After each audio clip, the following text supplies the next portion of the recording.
Hi! In front of me is VIVO Y35 and today I would like to show you how you can enable or disable easy mode on this VIVO.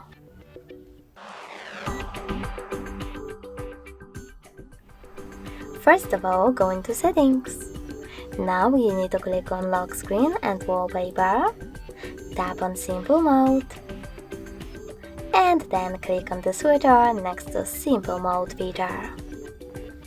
After that, you can click on experience now over here or select exit at the top right corner if you change your mind. I will go with experience now. So now, after a couple of seconds, as you can see, easy mode is on.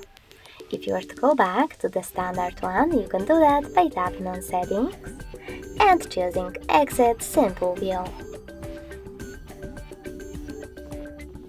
Thanks so much for watching. If you enjoyed this video, smash that like button, comment, and definitely subscribe.